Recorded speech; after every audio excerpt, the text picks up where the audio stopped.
Hey YouTube, welcome to the podcast. I want to thank you guys for jumping over here from our podcasting platforms where it's kind of built to be the main focus. But here we'll be able to add extended cuts, be able to see some of the emotions, maybe even have some of the outtakes. Either way, it's going to be fun. This will be a great complement to the actual podcast.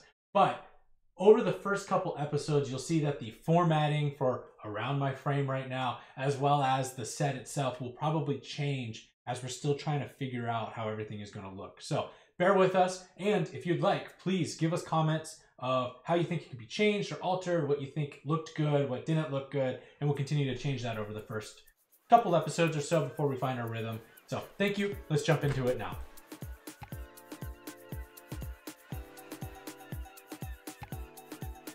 Welcome back to the Conservation Made Simple podcast. My name's Logan. And I'm Cameron. And today we're going to be doing our first platypus episode.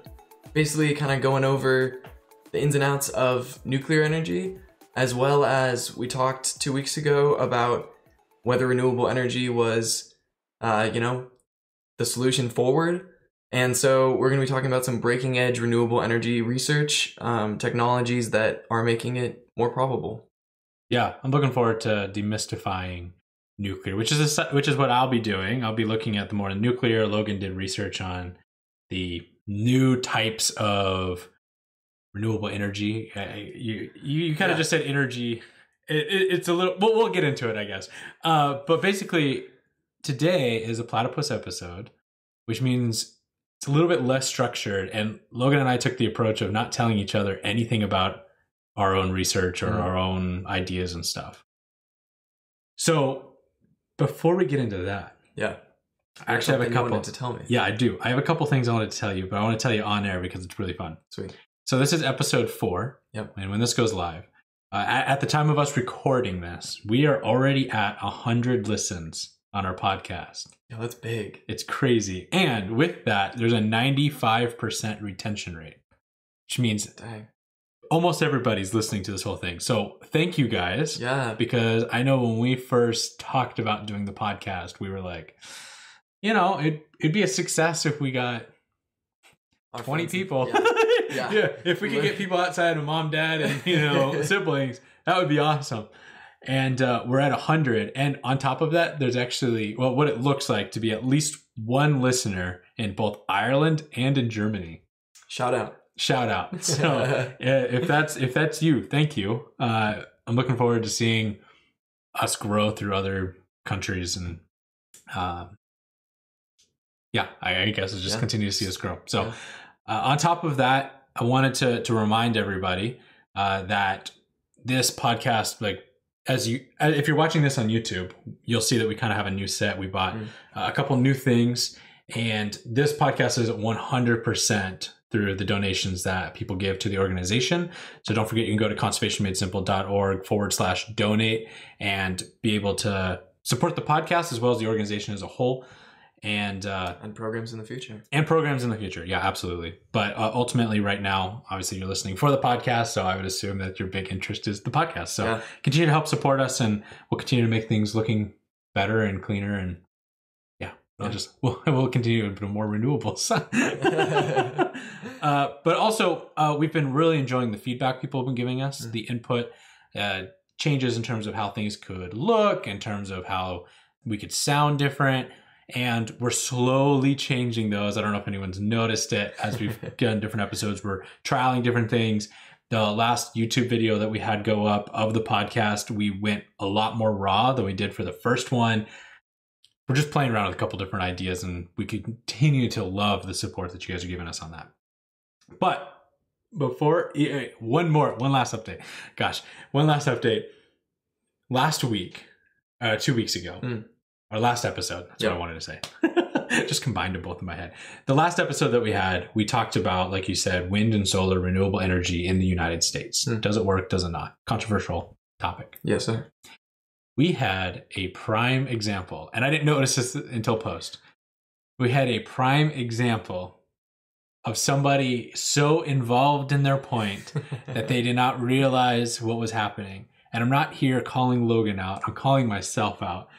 Almost every single time that I said coal and gas in the last episode. I was wanting to say oil and gas, but Logan and I had a whole discussion about coal beforehand. And originally we were going to aim for coal, and then we adjusted it kind of last minute. So in my head, I just had coal, but I actually wanted to say oil. Yeah. So it was a great example because there's many times when I was editing it that you look at our faces, looking at each other like, where are you getting that statistic? But neither of us wanted to call each other out on it. We just said, oh, well, he must know best. And this is where I'm loving what that series is supposed to do. It's supposed to allow conversations and be open to saying, no, I don't know if that's right. Let me call you on that real quick. And both of us are going to be better at that. Yeah. But it became so glaringly obvious. And I left this piece into the podcast, so you'll have to go back and listen to it. But when we're talking about jobs, I say there's 10 million jobs that are between coal and gas. Again, I meant oil and gas. And ultimately, if we switch to renewable energy, we would lose about 3 million jobs. Yep. Logan counters with, well, right now, renewable energy is 3-1 on coal. So the two of us are somewhat in the same library, but we're not even in the same section of the library, let alone the same page. Yeah. So we're kind of talking about the topic, but we're also missing it. And so for that reason, we could both stand and say, no, this is exactly what I mean. Like, yeah, we're going to lose jobs. Like, what are you talking about? This is a great idea. Yeah. And you're countering with, what are you talking about? Right now, it's actually a great idea. So the two of us could go at it all day long if we wanted to, and we would have never gotten anywhere because one, I had a mistake in there, and two, we were totally missing the point. Even if I was saying oil right, and I was saying oil and gas, he was still talking about coal, and neither of us recognized that until we got into post and went, oh, wait, this was wrong. Yep. So I thought that was a fun, humble moment of like, yeah, this is, we are still doing it, and we're going to try to continue to change that as we get more into the podcast, that we'll try to strip away more of the ideas or the desires of our nature of just wanting to say, I don't want to offend Logan and his research because that's not what I was finding. So anyways, yeah, for future reference, but for today, like you said, you had a couple interesting energy options and I want to hear about them. Yeah, I'm actually really pumped. I found a couple that I was honestly surprised by. Like the innovations that people are coming up with are really impressive. Yes. Okay. So tell me a couple. Well, actually, you know what? Just tell me all of them, and then we'll get into the demystifying nuclear because I'm probably more pumped about hearing your thing. Sweet. Yeah. So as I was kind of doing research, I broke it down into water, solar, wind, and like incineration / heat. Okay. Those are the basic categories. So first, we're going to start with water. Okay. We mentioned on the last podcast tidal and wave power. Mm-hmm. So basically, there's two versions. And one is tidal power. As the tide shifts in and out, there's a turbine that gets just turned back and forth. If I could butt in real quick. Yeah. Because we haven't described hydro either. Yep. So hydropower, in its technical sense, is the idea that you have some sort of a dam or a object that sits in a river, a moving river. Yep. And as the river moves through, that it turns that turbine, or it turns a mechanism that then in the reaction ends up turning that turbine, which then creates power. So that's how a lot of power works generally, is the turbine movement. Yeah. So you're talking about not moving water in terms of a traditional, it's going from high ground to low ground. You're going from in the sea. Yeah, we're talking in the ocean, the tide shifting in and out. Kind of like how it moves up the beach and down the beach over time, but more on a fine scale of as like a wave comes in, right? That energy of going in and then back out, you have basically a propeller in the ocean that turns back and forth and generates work and energy. Hypothetically, really great idea. Yeah, because there's never not a wave. Well, okay, let me take that back. There are some really calm waves sometimes. Yeah. But if you can put it somewhere that has generally good wave energy, then you're going to be doing pretty well. Just follow the surfers. Just follow the surfers. Although I don't know if they would be so happy about having a turbine underwater, but you know. Second Debatable. version of that's kind of, yeah, very debatable. Second version that's similar but a little bit different is, whereas that's horizontal, the water shifting back and forth, wave power is more vertical. So as the water column goes up and down, you basically have something that moves with the surface of the water, and with that natural movement, then also generates electricity. Okay, so you're talking about like with the tide coming in and the tide coming out. Yeah. Naturally, say like the dock and the water has to rise and fall. Yes. There's something attached to that, and it just kind of generates the same type of movement that powers a turbine. Yeah. Same kind of idea as like a wind turbine, but it's just like moving with water. And the tidal rotates, but the wave power is like a platform that floats and moves up and down as the vertical surface of the water moves up and down. And you know what's cool about that? Yeah. Or at least what's popping into my head while I'm hearing this is there's a debate. Well, and I don't know if it's a real debate or if it's kind of just a couple people with different misconceptions, but there is a conversation around whether hydro is actually a renewable energy or not. Yep. And because so the basis of this is founded on the idea that if you jump to say wind and solar, no matter how much of that energy you try to harness, the original output never changes. So you could literally coat the entire world with just solar panels, and the sun is not going to be going, oh, well, I can only produce 60% less now. You know, like it's going to be the exact same amount coming and hitting the earth. You're not using up like a physical resource. You're not using up a physical resource. And somewhat with wind, I mean, there's levels of it getting blocked by the item, but it's so narrow, or it's not enough to really categorize it as saying you're taking that resource from what it is. Now, you look at water, right? Let's say it comes off of the top of the peak of the mountain, and as it comes down, 800 farms use it for irrigation. Places are there's small dams so that it maybe goes in like retention ponds, and you're using it for septic. Maybe there's pieces of it that are running off to parts of the river. Rivers naturally break off. There's a lot of elements on top of the fact that there's animals and people that are using it for water. Yeah. So by the time it gets from the top to the bottom, I mean, you're reducing it by the time it gets there. So if you start building huge dams that have to use that water for the renewable energy source, you're going to continuously decrease the amount of flow, the amount of volume that's coming through, which technically makes it not a renewable because you can run out. Yeah. And there's also there's a finite amount of rivers. There's only so many rivers in the world. And that's one of the issues that hydro, we talked about that on the last podcast, that hydro's running into that issue is there's not that many more dams or not that many more rivers to put a dam on. Yeah. So at some point you have to come up with something else, which easy transition into a cool, maybe possible solution for that is run of river hydropower. So instead of stopping the flow of the river, putting up this giant concrete wall and then restricting the flow so that you can get as much power out of it as possible, you basically dig a tunnel along the side of the river. Okay. And you offshoot parts of the river, like just a section of water. Okay. Right? And as that water flows through this tunnel that you've now dug, it turns a turbine. Same kind of idea, but you don't run into the same kind of issues of stopping salmon from being able to climb up river, stopping people down the stream and also animals down the stream from a dam being able to get that water. It diverts some of the water, so you would have to kind of deal with... Does it bring it back?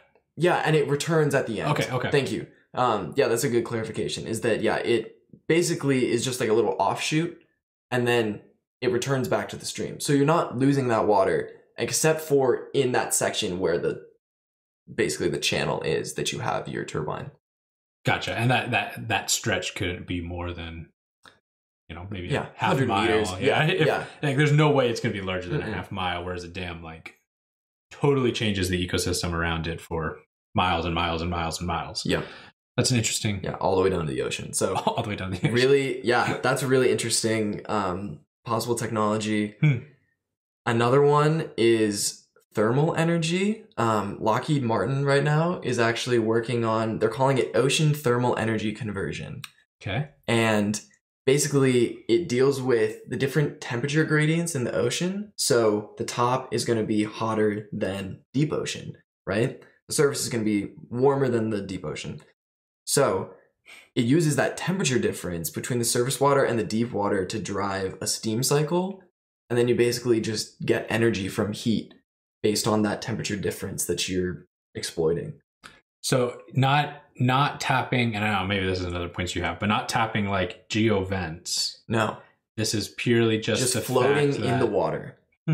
Because, I mean, you can have a 5 degree Celsius difference between the surface and like 200 meters down. Right. So even if you built something that just stood upright and floated, then you'd be able to use the difference in the temperature to get energy. I'd be curious how that affects wildlife because, I had thought about that as well. Because for the tidal one, and this is why my original tangent on the hydro being renewable or not, tidal is consistent and it will always be there. But if you're connecting it, say, to a dock or something like that, that animals are naturally used, or they're now accustomed to it. Yep. They know what a dock is. They know what human interference is to a level. They'll be like, I'm not going to get close to that. You probably aren't really affecting them all that much. No. I don't know how far out you're going with it, but yeah, even if you are going out, say, a mile from the shore, how many animals are really being affected by that? Dependent on, corals and stuff around the area. Yeah, they're also, tidal energy and wave power are a really cool idea, but at the current moment, basically Ocean Power Technologies in Oregon had this big plan to set up one of those, and they did. They poured in a bunch of money into the project, they put it out, it lasted for about a week and a half, and then it broke. And then they didn't have enough money to try again. So obviously a new technology, you got to have trial and error, but many of the things, I'm bringing that up because many of the technologies we're going to be talking about are really beautiful ideas that if implemented well could be great, but right now they're more in the idea stage than actual implementation. Better on paper than in actuality. Yeah, and they seem feasible. Yeah, but it's just going to take a couple iterations to get to where it needs to be. So that kind of sounds like nuclear. Just throwing that out there for when we get there. We'll get there. It's definitely the same type of thing. Yeah. I guess we'll move on to wind. Okay. This one's pretty quick because I feel like we've pretty well figured out wind technology. But a possible solution to maximize the amount of wind we can get, because we were talking about how, one, it runs into birds, two, it's not always windy, is high altitude wind. So basically, you would have turbines tethered to the ground via cables, and they would fly hundreds of feet in the air and stay there, tethered to the ground, and reap high altitude winds. I'm trying to wrap my head around this. Yeah. This is... So I don't even know what I'm trying to say. The idea is, okay, I'm going to sidestep it and then you can fix my idea here. Say if you have a hot air balloon. Yep. And you were to tether that to the ground, I can see how that can go all the way up. Is it something along those lines, but then it has a component of it that because it doesn't just sit, it wouldn't just float up there. No. So I think if you had like a helium balloon, okay, or a hot air balloon, there's 20 companies working on how to do it right now, and none of them have figured out a commercially viable option yet. So again, it's in the works, but yeah, I mean, a new space if you race. had a new space race, we'll get to that too. Just wait. Oh, sweet. Okay. But yeah, if you just had like a helium balloon with a small wind turbine on the bottom and a series of those, then you could get energy that way. And hypothetically, other than the cables that are tethered to the ground, it would avoid birds. Yeah. Couldn't do that many of them, and would have to choose where you put them, because obviously you're creating like, I don't know, a 50,000 foot cable, 40,000 foot cable down to the ground. Yeah, yeah. There's problems, but it could be really interesting. A lot of these technologies are saying, okay, so we're getting the maximum benefit that we can right now with what we have. So how can we get more? And high altitude wind is well, and those are one of those things that going to the conversation of doubling it up with other things. You know, we haven't gotten into solar, so I don't want to steal. Oh, it's next because I don't know if it's a point that you've made, but or that you're going to make. But the idea of putting solar panels on, say, buildings that are already built and need to be sitting there. Yep. You're basically just using space that would have been dead space. Yeah. You could do the same type of thing with this, say on, well, go back to your idea of agriculture, double it up with agriculture, but also you could double it up with other wind farms or places that I guess you could just kind of like keep stacking them all the way up, and you could say there's just a pillar of air that's happening here.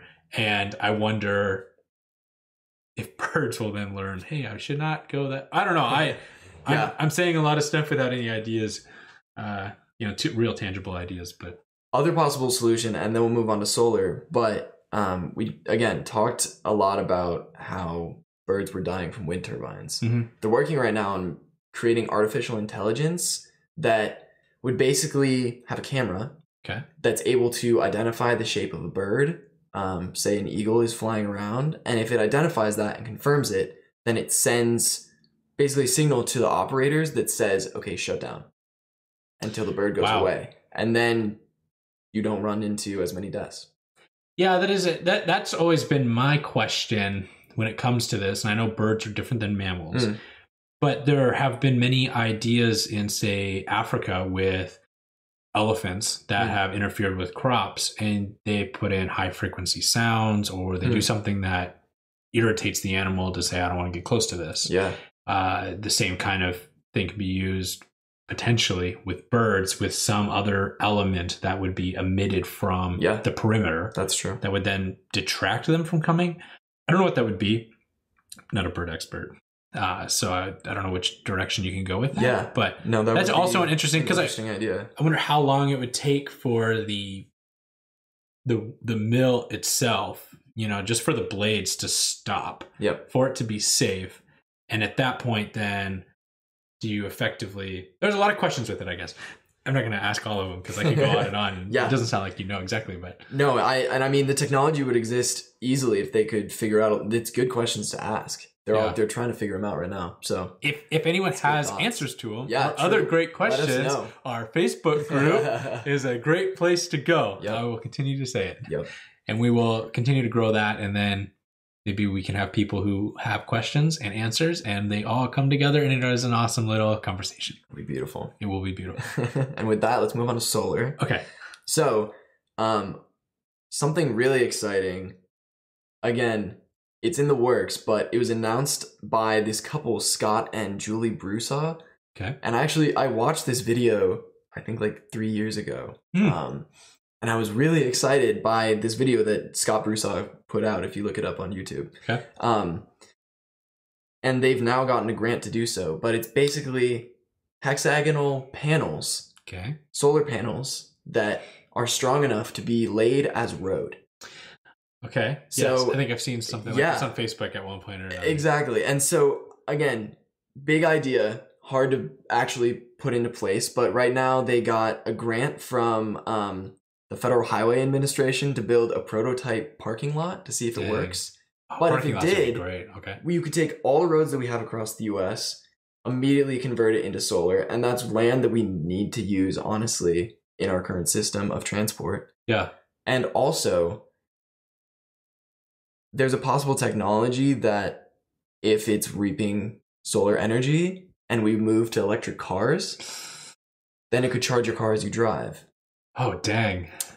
Which, when I get to heat, we'll talk about another idea that's actually much more feasible right now for how they're thinking of having cars get charged as they drive on the road. That is an interesting idea, because I'm thinking my phone, I can wirelessly charge it. Yep. Which I love the irony of the wireless charger has more restrictions than the plugged in. Yeah. Because I can't really move. But you can't do with your car, you have to be on the road anyway. So if there was some way that you had it through almost like a train, right? Yeah. I mean, you have the track and everything like that, but it would be your wheels. If there was some kind of a conductor in the wheel that was picking it up as you went.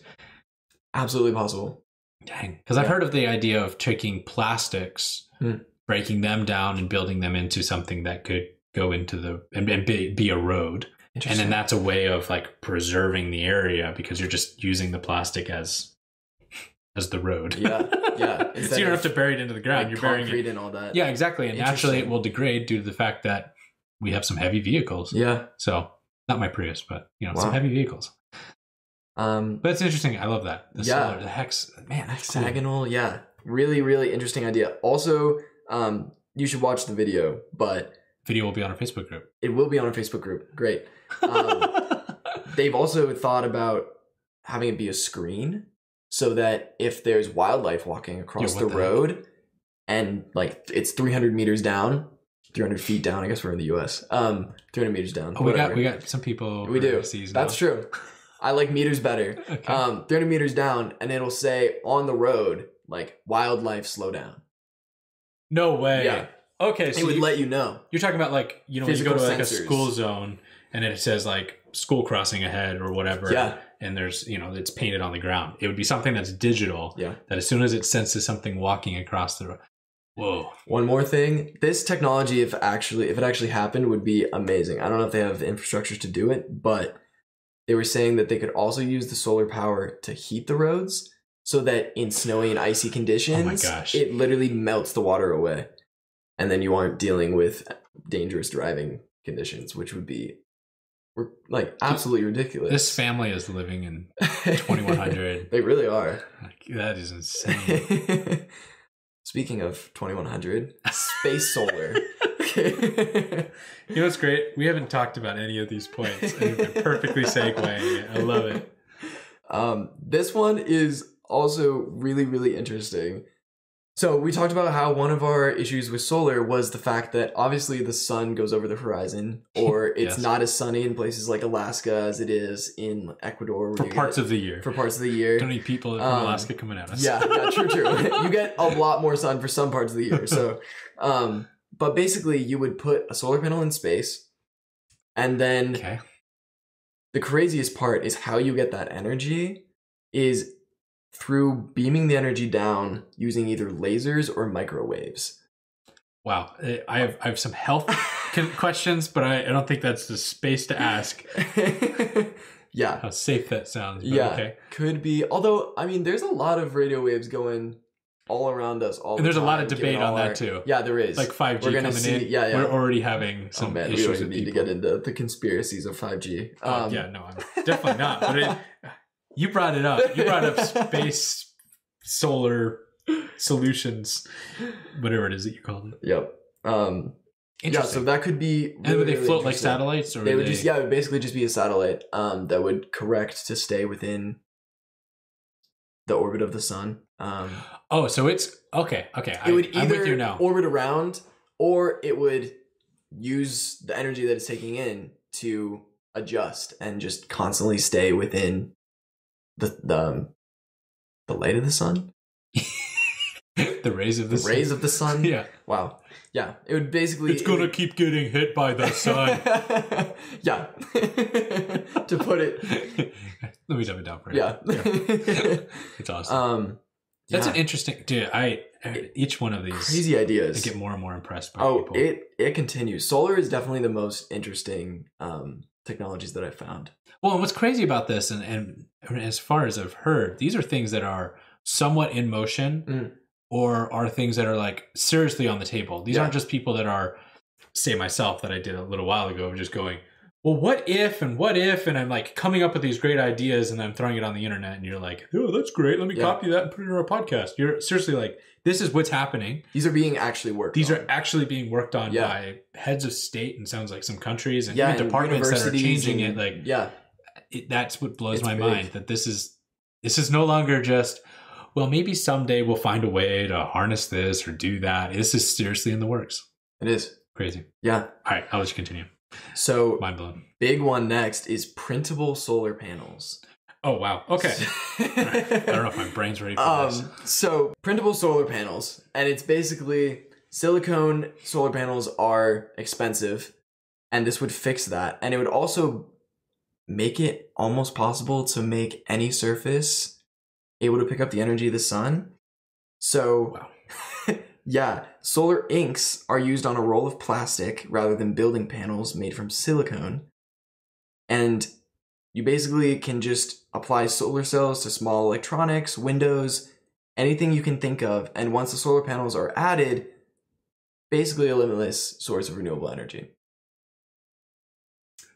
Yeah. Yep. I Which is, don't even think I could respond to that. like, thinking about that is crazy. Basically being able to paint your house with solar panels or paint one of your electronics with a solar panel and just like leave it out in the sun, have it recharge. Your car, trains, it opens up so many possibilities if you can make solar more reachable. Wow. That's I'm glad I got one that blew your mind. I have another.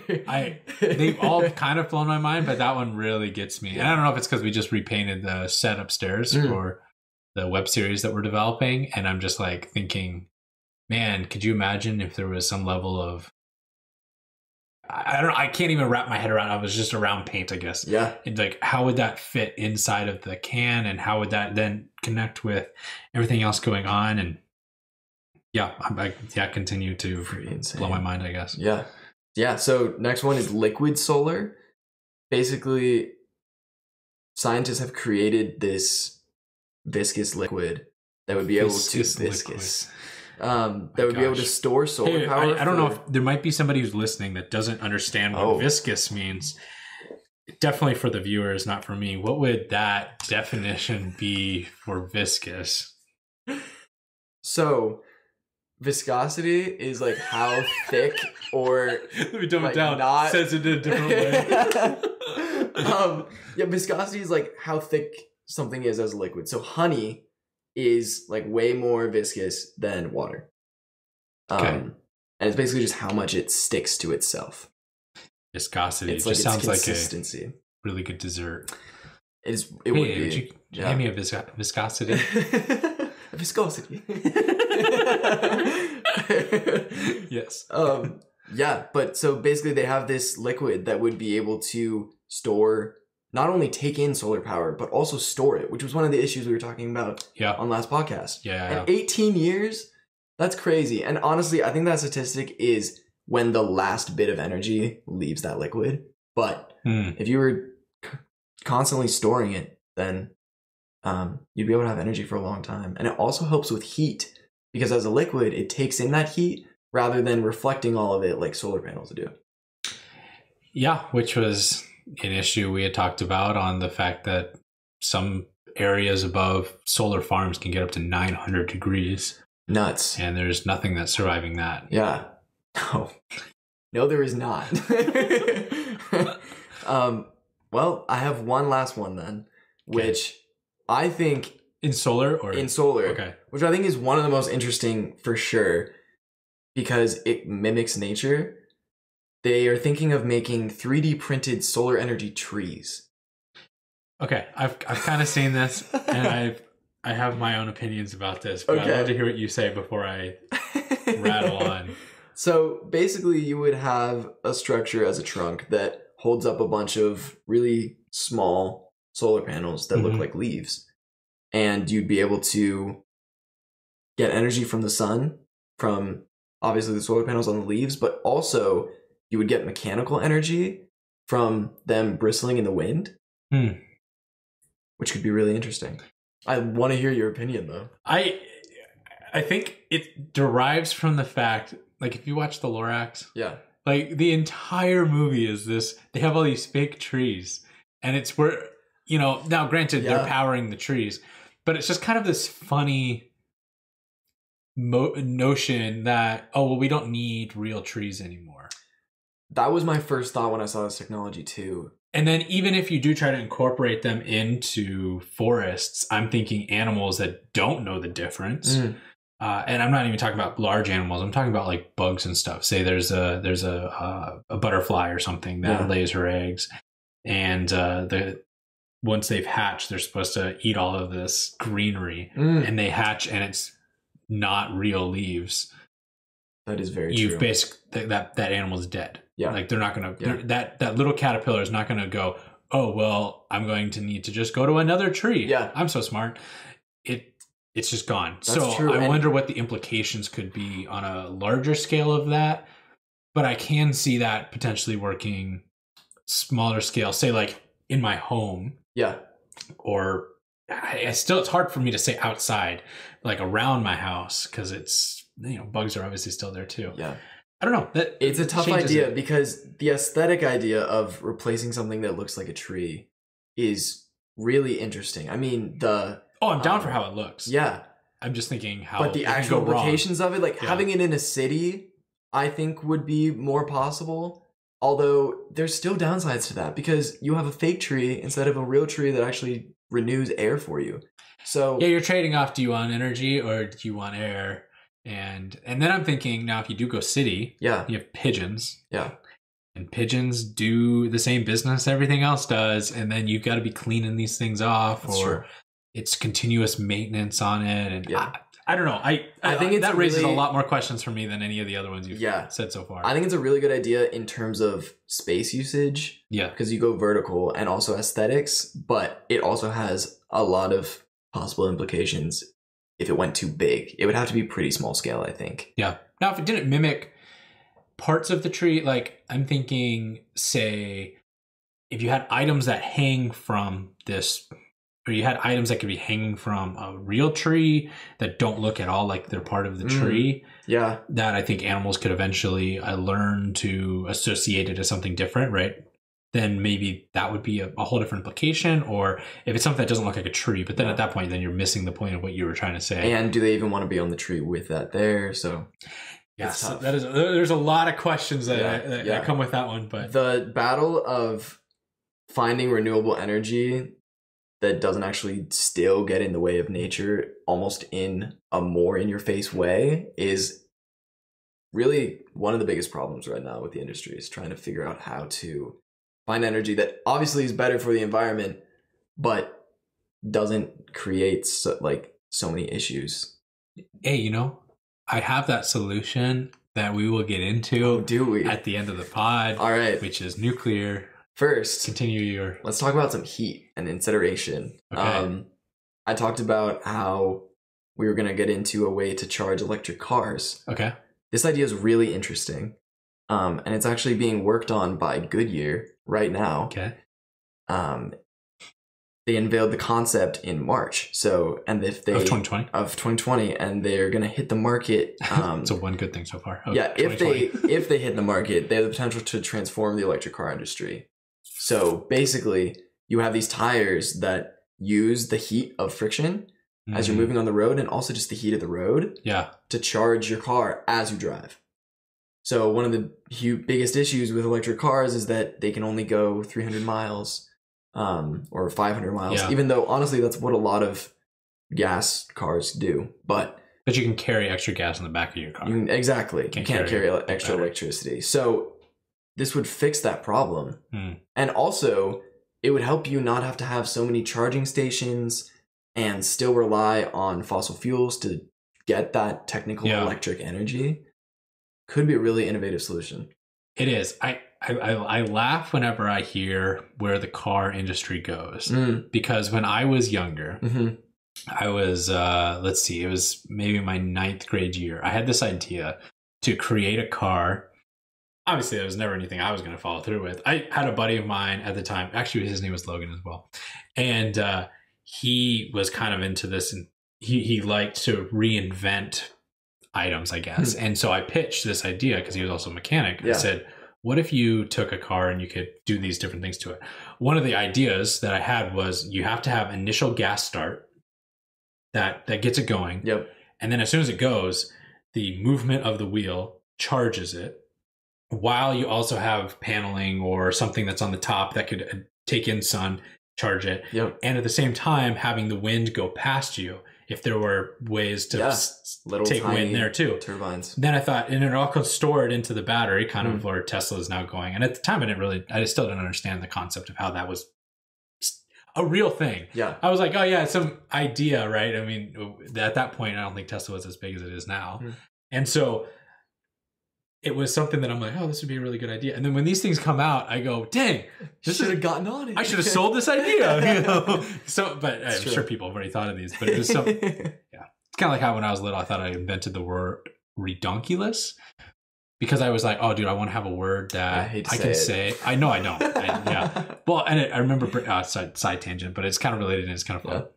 But it was, I was just kind of sitting there and I'm like, dude, I want to incorporate animal names and words and stuff into my language a little bit more. So meld some words. So I eventually, I don't know how I did it, but I somehow came up with the word redonkulous. And I'd never heard the word. And then later, years later, I don't remember what I was watching. I was watching something with my dad, and it was an old movie, like the 60s or 70s. And some person said it, and I was just like, dang it. I really thought I had that one. So, fun story for you there. Speaking of things that maybe you might not have thought of, body heat. Okay. This is a really interesting idea, and honestly, it makes me a little bit uncomfortable. But it's also really smart. There's in Stockholm and also at the Mall of America. Okay. When there's a bunch of people in a room, the room heats up. Right. Right? And that's technically usable energy. Okay. So you use the heat that's generated by all the people in the room to then drive your electricity. That is a unique idea.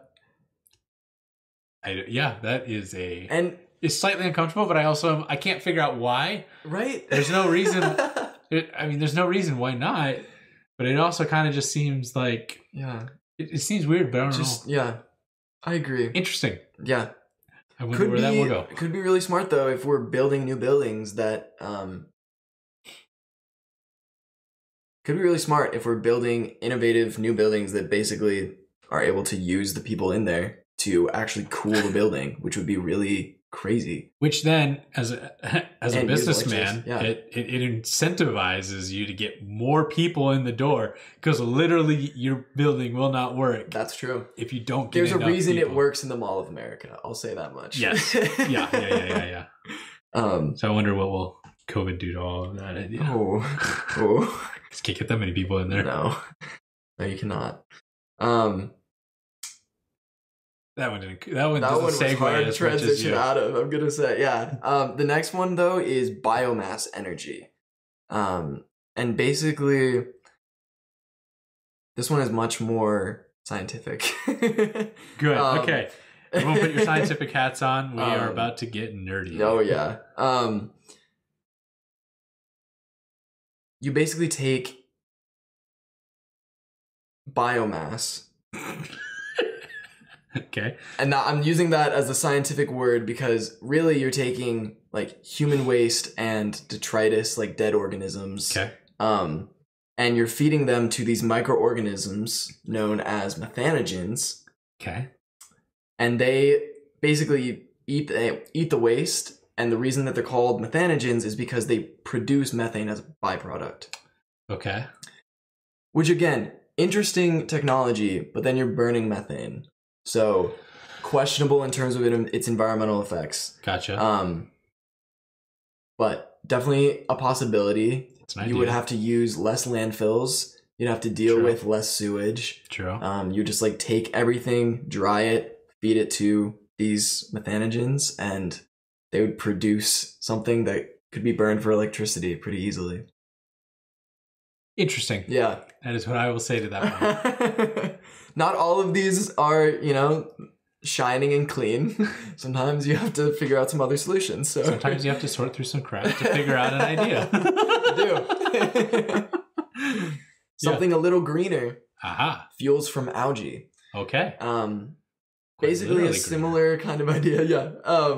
Is you build you grow algae using photosynthesis. You just basically have a farm. And then you can honestly just burn that algae and it replaces it has a higher heat content than corn or sugar. We talked about corn-based fuels last time. Yeah.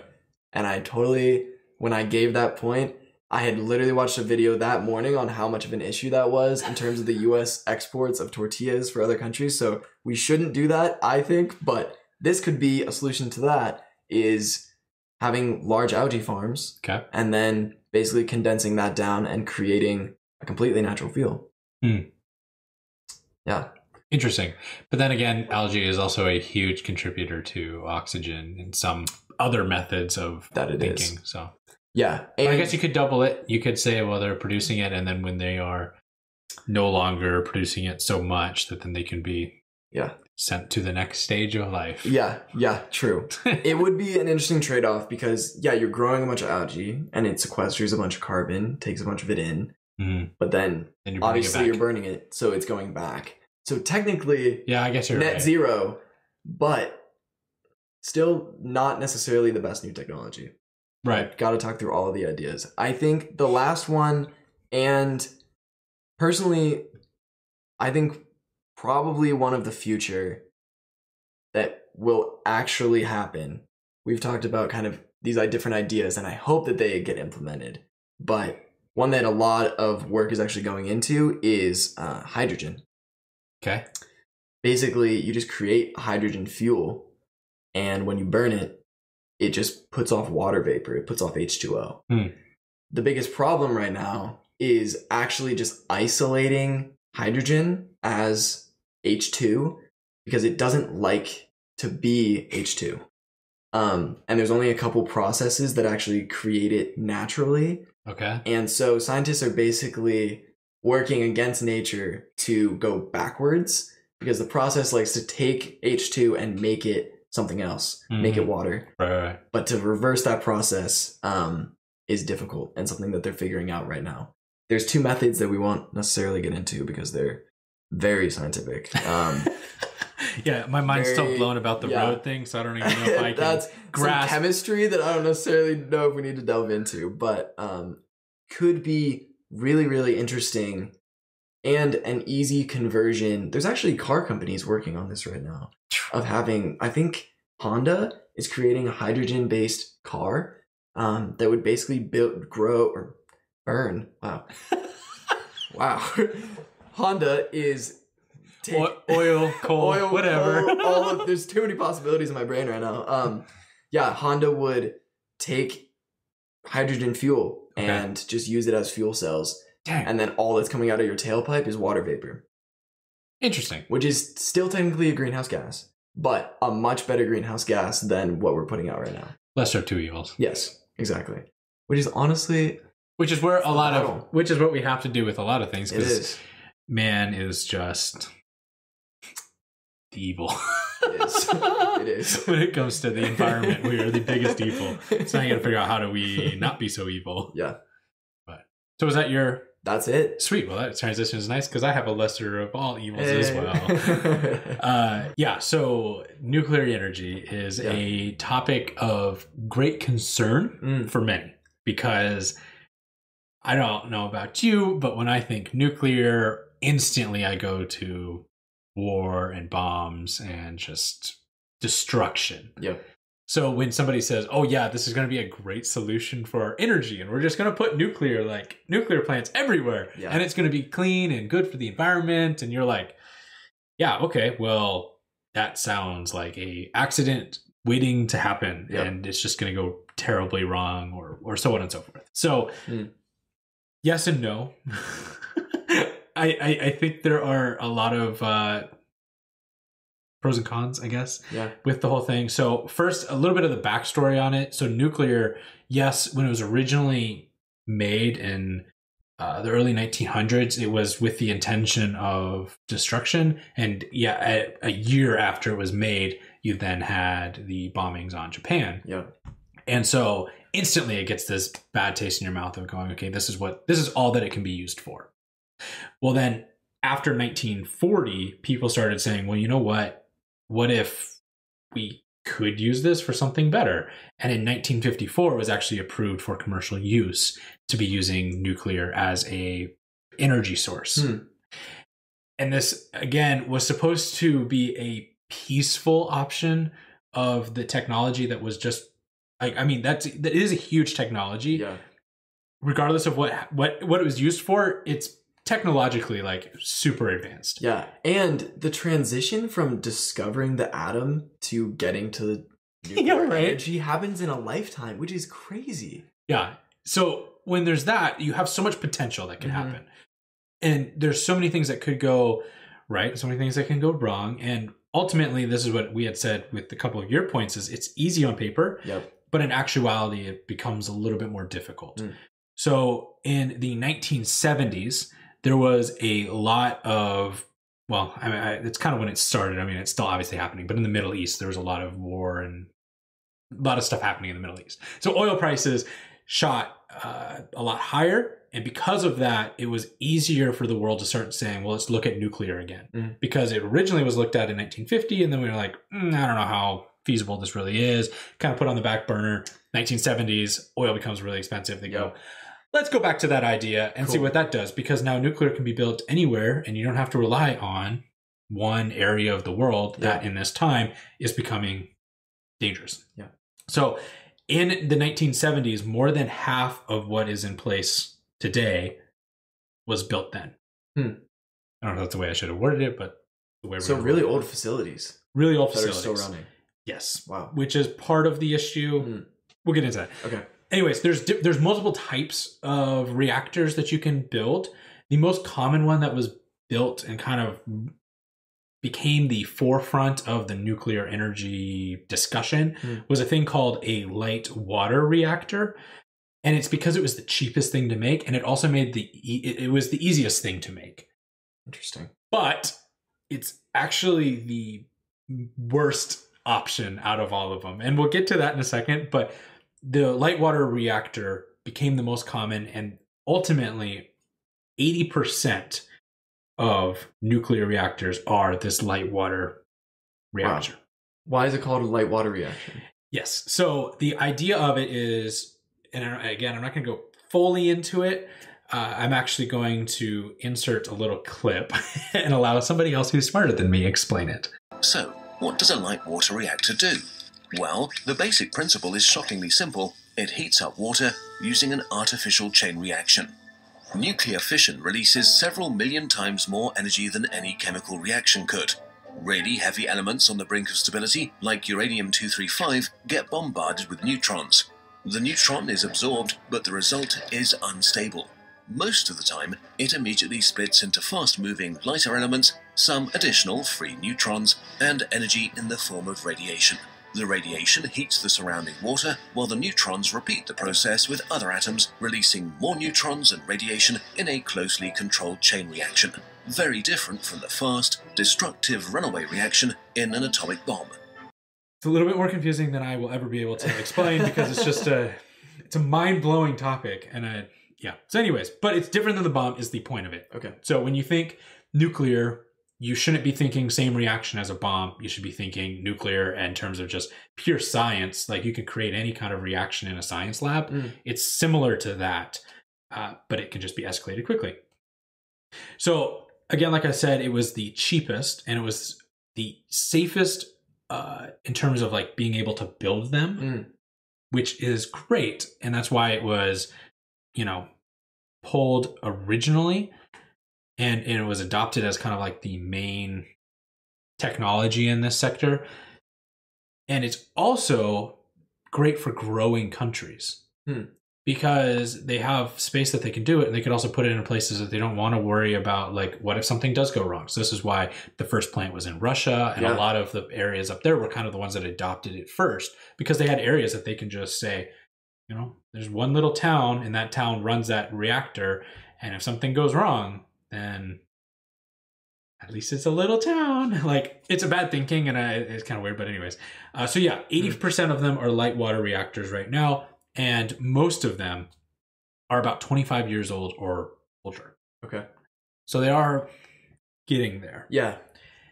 Because of that, there are only about 440 of them that are actually still operational and across 30 countries.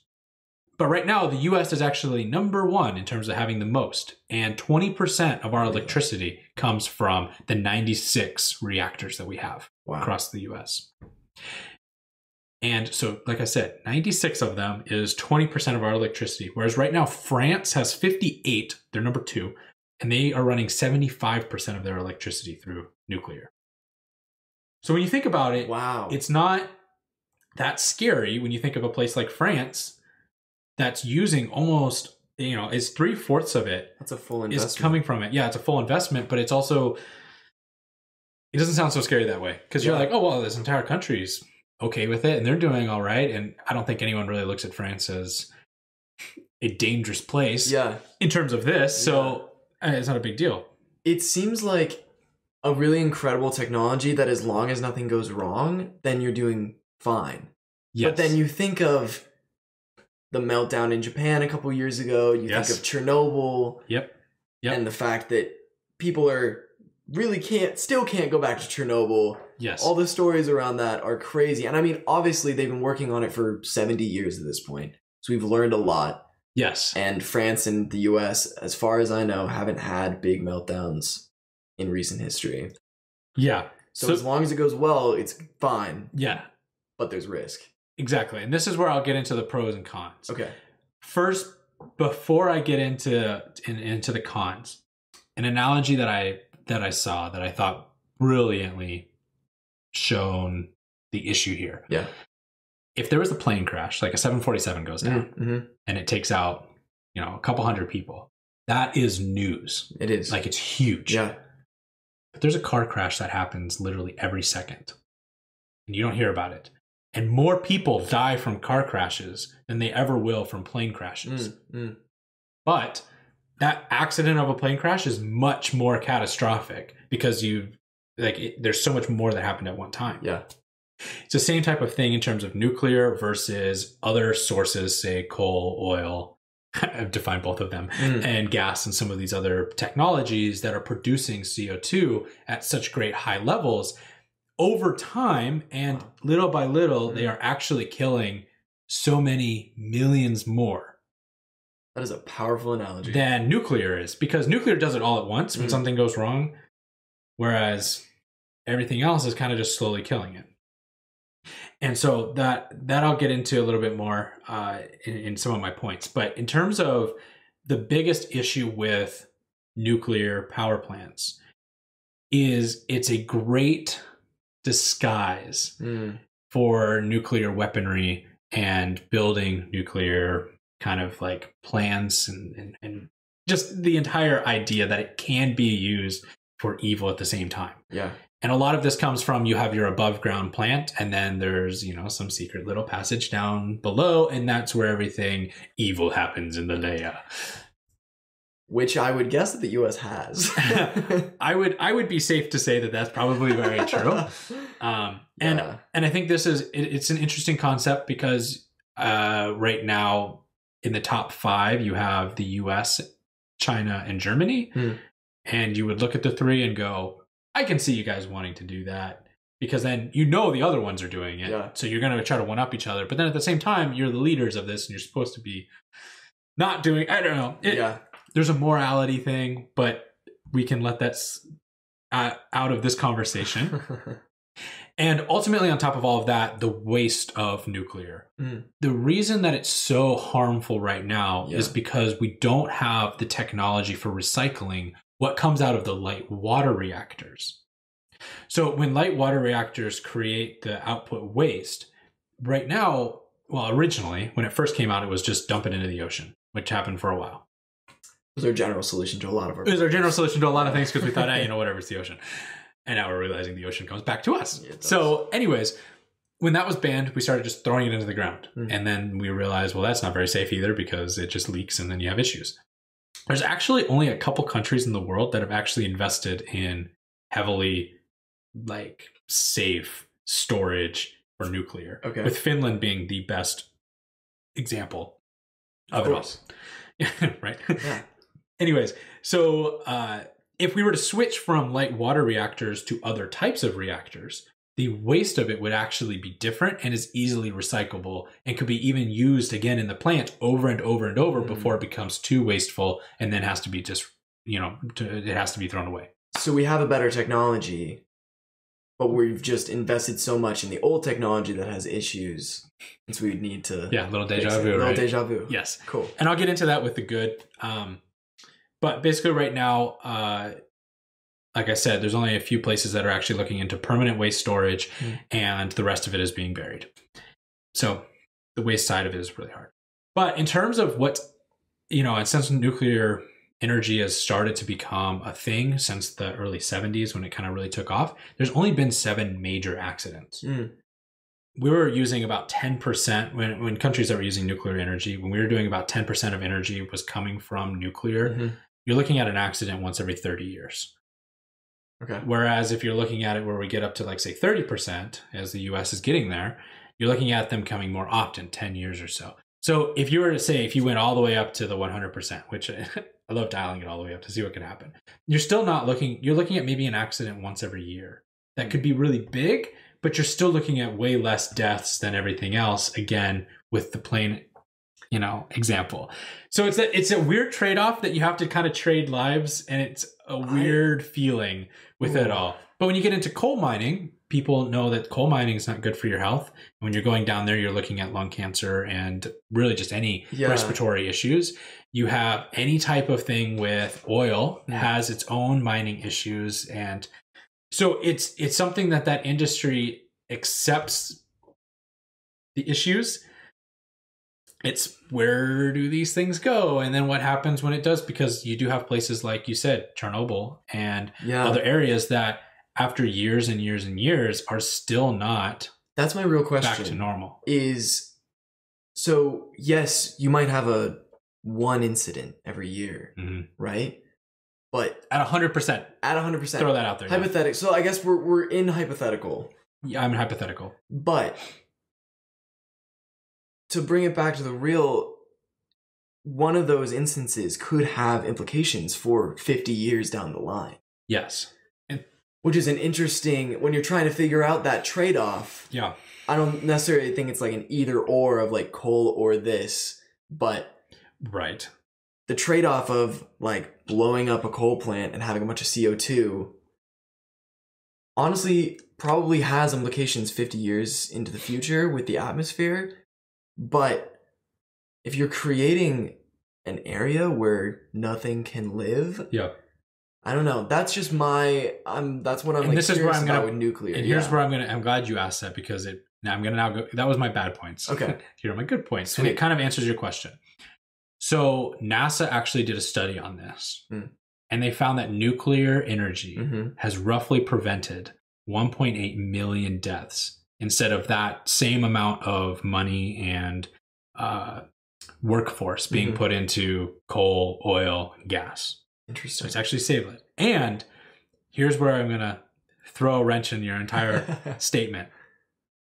In terms of how much death per energy generated across the entire board, wind, solar, gas, oil, any way you can produce energy at the current moment, not your new insane things, nuclear is actually dead last. Wow. There has been more deaths from solar and wind, just there's in one of the categories, than there have been in nuclear. Wow. So again, there's silent killers of that you don't think about. Things can happen. Yeah. And here it's going to always be news. So when we get afraid of it, there is a level of, yes, you should be tangibly afraid, but at the same time, it's not like, oh my gosh, you should be deathly afraid of it. Yeah. And I guess that you could go so many different examples of this. I'm thinking with like a lot of wild animals, like, yeah, there's a lot of things that could really hurt you. But if you're respecting it and you're taking care of the precautions that go into it, you probably won't be hurt. That's fair. Or even your dog. Like, yeah. Things can go wrong. Anyways, I can go into a ton of that. But it's dead last in that. And right now, like I said, the innovation that's behind this. So right now we're doing uranium, and that's kind of what's happening. Well, the next step of innovation is going to a thing called thorium. Okay. if I'm saying it right. Maybe saying that wrong. But 1 ton of thorium is equal to 200 tons of uranium in terms of energy. Wow. Which is equal to 3.5 million tons of coal. Interesting. So when we're talking about like, yeah, it's a better solution, like it's actually a lot. So now when you're looking at the thorium, you're looking at 1 ton versus 3.5 million tons of coal. So if we can, fine tune how the nuclear plants are working, it'd be a lot better. Now, the other point to this all, and this is kind of where I personally lie, is the fact that we've talked about in just the last 100 years, how much technology has just radically changed. Yep. What is going to happen in the next? That quick fun statistic is that by 2030, we're supposed to technologically advance as much as they did in the previous century. Dang. Which is insane. So if that's the case, now right now we have places like coal and oil and stuff that's pumping straight into the atmosphere, which is going straight into us. This is an alternative that even if we are burying it into the ground or, we're just preserving it and we're just like, well, we'll deal with that later. We're at least saying we'll be smarter later. I would guarantee that we'll be smarter later, that we can then go back and say, okay, let's fix this. So it's kind of like preventing a current issue and at the same time saying, you know what, we can get there. So that's kind of my points on it. It is a lesser of two evils. Right now it's delaying the issue. And as long as it's in the ground, it's actually safer than it going into the air. That's what I will say with it. I will let everyone create their own opinion. But like I said, I think the biggest thing is that it shouldn't be as scary as when we think about nuclear bombs. It's a whole different process. And if it goes that direction, it's never going to be 100% of our energy. So, the one that I was saying every year, like that's pretty crazy. And other countries are obviously doing it much better, like France, 75% of it. So a couple notes. And I mean, throwback to the last podcast, if we can figure out how to diversify our energy field, then that would be helpful. And if we can do nuclear without it being a huge problem, then I would love to see that happen. Cool. Well, that's kind of what I had for my nuclear. You had some mind-blowing things for yours. Oh yeah, I hope those stick with you guys. Oh my gosh, dude. So yeah, that's a great podcast, and see you on the next one. We'll see you on the next episode. Seagulls. Yes.